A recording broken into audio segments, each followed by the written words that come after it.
All right, so I'm Rod, And I'm Dale. and we just got out of Infinity War. And it was a fantastic movie.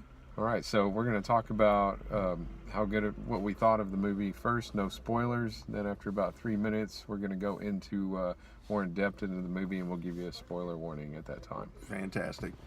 Well, Rod, I'll let you start. What do you think?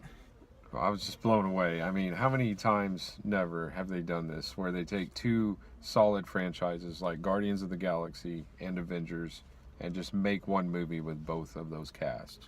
I mean, that's essentially what they did here. I thought maybe originally Guardians of the Galaxy might be in it for 5 minutes at the end or something, but no. This was a solid two franchise movie, I thought, and I really liked it.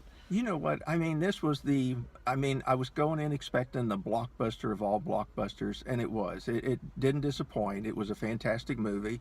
And I think for me, there was actually just so much going on at times. I found myself struggling just a little to kind of keep up with everything that was going on because there was just so much action.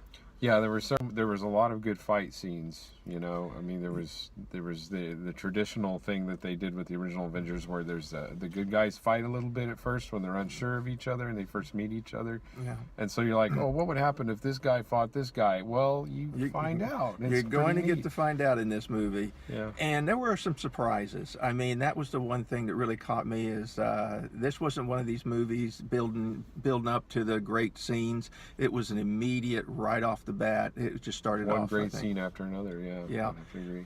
And it was just, I mean, I think that there, not only were there the good fight scenes, but there were also the surprises in the fight scenes, because so often when we see the battles, we always kind of know how it's going to turn out. Mm-hmm. In this case, like I say, there was, like, coming back to again, I mean, I think a good movie is something that keeps you entertained, but at the same time isn't predictable. Mm-hmm. And definitely, this was not a predictable film. I'll put that out there too. So that was pretty cool too. Yeah, and it's hard to talk about this movie without wanting to get into some of the spoilers. But I tell you what, all in all, very good movie. One thing I pointed out to Rod through the movie, and to me is a good indicator of when it gets toward the end and there are the quiet scenes. In the audience, you could hear a pin drop. There was no sounds whatsoever. Nobody was. You couldn't hear anybody breathe. I mean, to me, that's the sign of a really good movie, because you're just kind of so into it, you're holding your breath. I think. Yep. So go see this movie definitely. If you've watched any of the Marvel movies, this is the best there is as far as action and a really good story that comes together at the end. It may not be the story you're looking for right now, but they're going to make more. They've done so well up to this point, and the way they combine the Guardians of the Galaxy and the Avengers together here, I think it's a home run. Fantastic, yeah. And you know what I was going to add, even if you're not a Marvel's fan, this is a good standalone movie, just for a good summer blockbuster action movie. Definitely. All right, so let's break it down. We're going to talk about some things that happen in the film now, so spoiler alert if you haven't seen it yet. If you haven't seen it yet, you really need to go see it. So turn it off, come back, but here we go. So what did you think about the actual storyline? Did it answer some questions for you or leave more unanswered? You know, that's a tough one for me, because it answered questions, but it also brought up new questions, I think, because I'm not as much into following all the details, and there were a few times where I was a little bit confused on, I'd forgotten what happened 2 or 3 movies ago. Mm-hmm. But it was real easy to kind of catch up real quick, I think, in the action. Right. Well, did you recognize the guy that was guarding over the Soul Stone? The red guy? You probably didn't. I didn't. That's from a movie quite a while back. Wow. That you don't know who that is. That was the Red Skull from the original Captain America movie. Oh, you're talking about the ones that came through the portal and... No. When he had to go up the mountain and get the Soul Stone, and Gamora was with him. Yeah. And there was a guy in a cape, and his cape kind of comes, and you see that red face, and he's missing his nose. Yes. That was the Red Skull, the original villain of Captain America. Oh, okay. In the Captain America. And see, and again, I didn't pick up. That was the one thing. I mean, although I liked the movie all the way through, there were certain portions of it where it was, for me, just a little bit of an overload, because there were so many people that I'm trying to go. Okay, where would he come from? Where did he go? Right.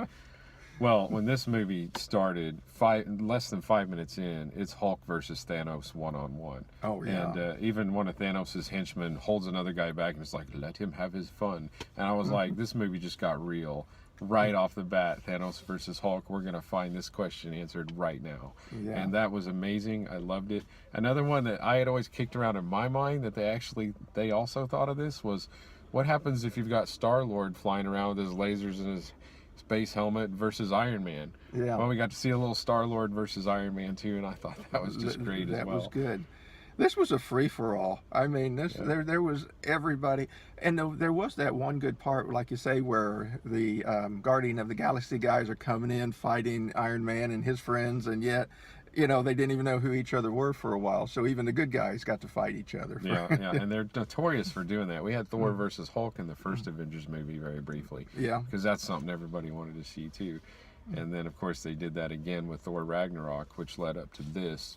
Yeah. And oh boy, did it lead up to it. The only question I have about the film right now is where was Valkyrie? She was on that ship too. You remember Valkyrie, the nice sword wielding girl that was in Thor Ragnarok? Yes, I do remember. And she was on that ship with Hulk, Loki, and Thor.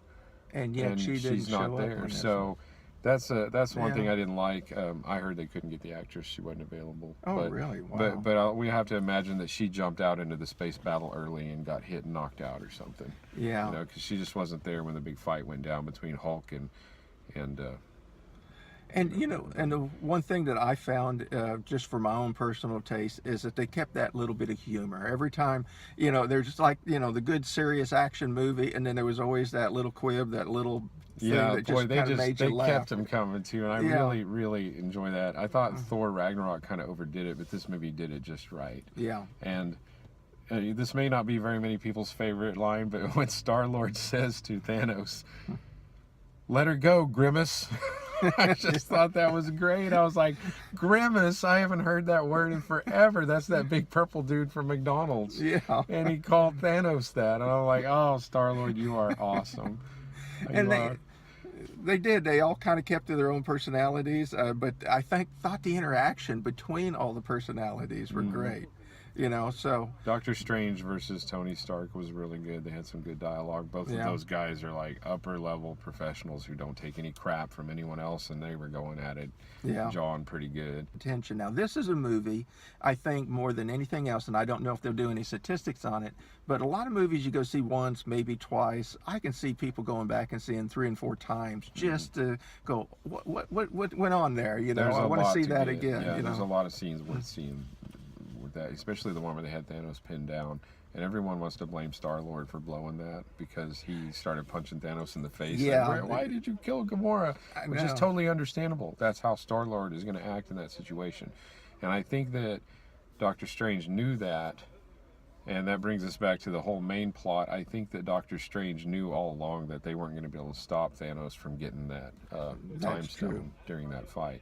So when he told Tony there was no other way, he's telling him, look, I didn't do it to save your life because I already said earlier in the movie I wouldn't do that. Right, yeah. That time stone was given to Thanos. I think he did something to it.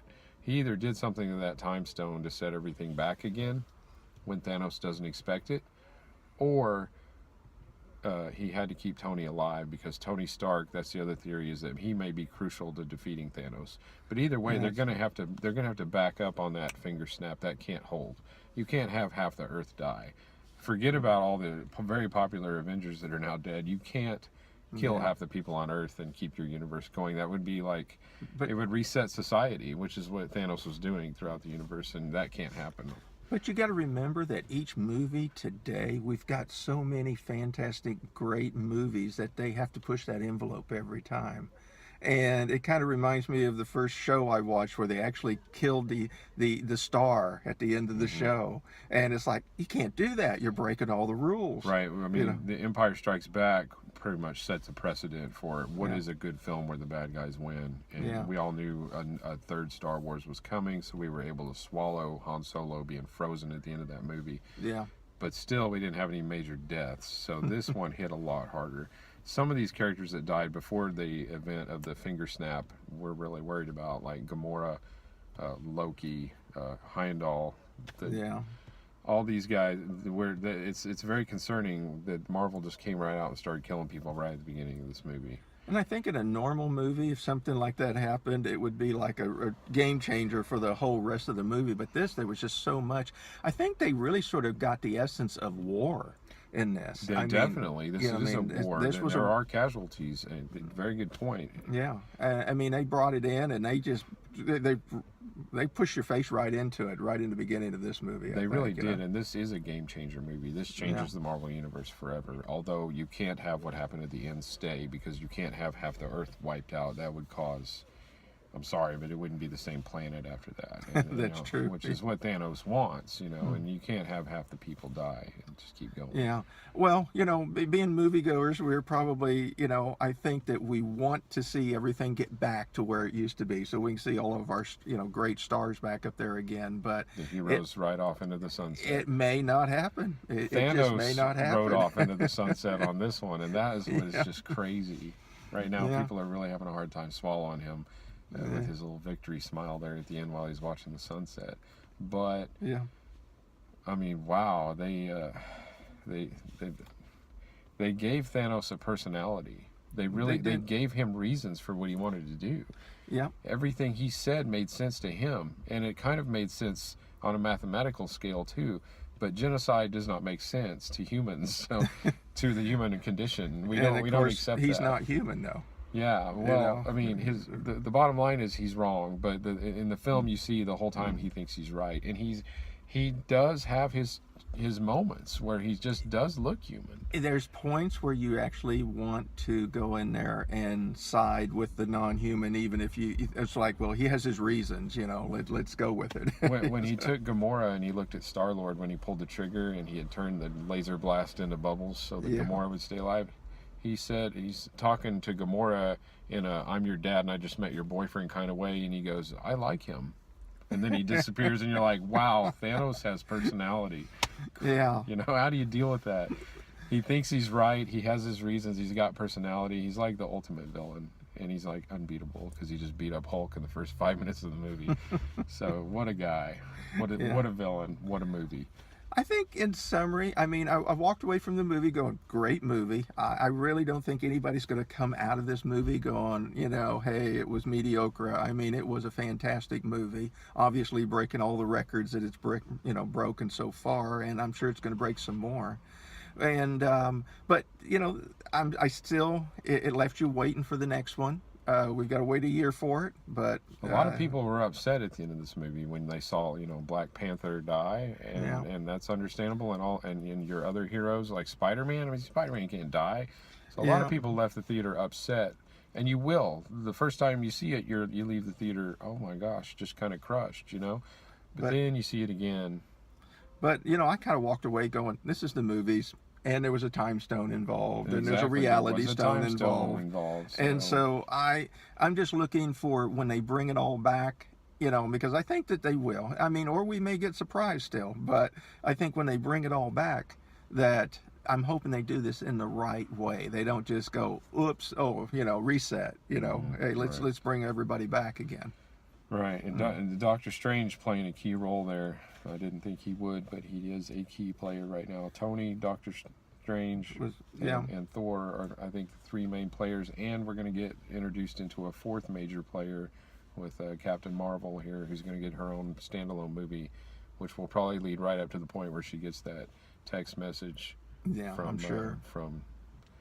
Agents of S.H.I.E.L.D. So and no more Fury after this one. Yeah, that's what I was trying to say. And when she gets that message from Fury, that's probably where her movie will end, and then we'll pick up from there for the Avengers sequel, which has not even had a title released yet because they say there might be a spoiler in the title. That's true. Yeah, so that's true. That'll be fun to find out if it'll be Infinity War 2, Doctor Strange's Revenge or something, or Tony's Revenge. I just don't know. We just don't know yet, but. Yeah. It was, to me, I've seen the movie twice, and it was shattering the first time, and I was a little upset at the end, although I had watched a really good movie, and I had to realize that when I got home and processed it all. Yeah. And then the second time you see it, you're just like, yeah, it's a great movie, we need to enjoy it. Yeah.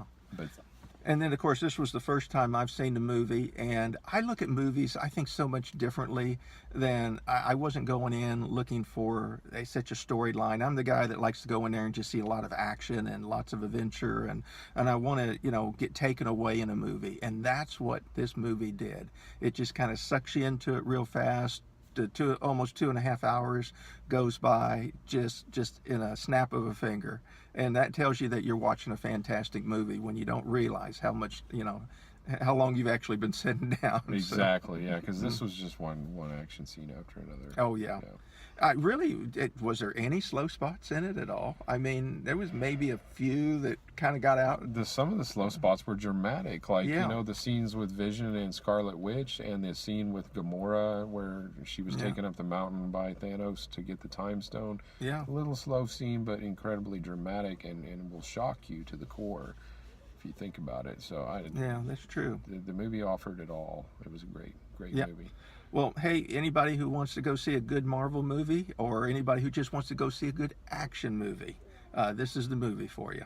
See it more than once.